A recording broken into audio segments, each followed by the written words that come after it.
Morning, everyone. I love the way that the scriptures always just bring us so much hope. We need hope. We're creatures that hold on to hope. And the reason we do that is because so much in our world seems so hopeless. There's chaos all around us. We've seen that with the coronavirus. It's just thrown our economy into chaos. It's thrown governance and politics into chaos. The medical services into chaos. Everything, even churches. We just don't know. We can't meet and all this sort of stuff. It's just chaos everywhere. And then when we're on our own, when we're isolating, when we're reflecting even, and we look in, we see the chaos isn't just out there. The chaos is in here too. And sometimes the darkness is very dark. Our lives are beset with this chaos, constantly, without, within. And so hope is like this blazing beam of light that just pierces through all of that chaos, all of that darkness. And it just, we're drawn to it. We're drawn to hope, stories of redemption, stories of hope. This is why so many films and series use that as a narrative, as a way of hooking you in, because you hope, you long for good to prevail, you long for the good guy to get the girl and that everyone live happily ever after, whatever it is. Hope is so powerful. And of course, this is the scriptures. This is what the Bible does. It constantly speaks hope into our lives. So, for example, this is how the Bible begins, right? At the very beginning, we meet God, the God who is three persons who are one. And God is there, and God is there in the beginning, and he's about to create the world.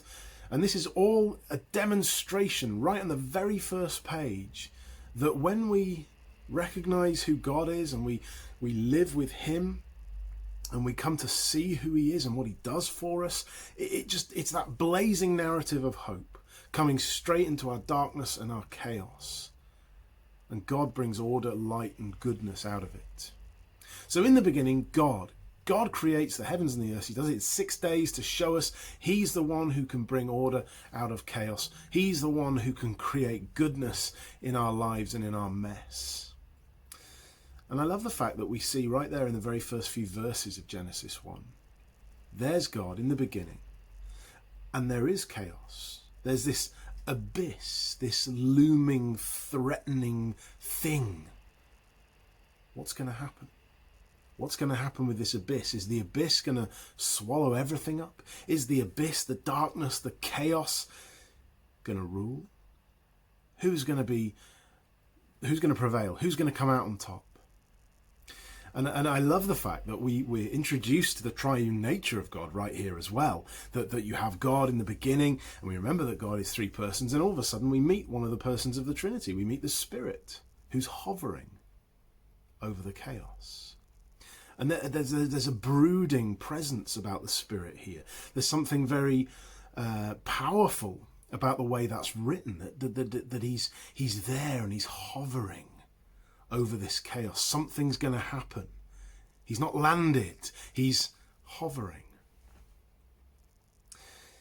And then, of course, it's when God speaks. When his word goes forth. When the one who is light, the one who is the spoken out expression of God, the image and radiance of his being, the one who is the word. He comes out and the light shines and the Spirit lands. Because wherever Jesus is, he is the man anointed. He's the one who is filled with the Spirit beyond measure. So wherever Jesus is, we see the Spirit of God anchored, down, descended, solid. And here he now speaks, and order comes out of this chaos.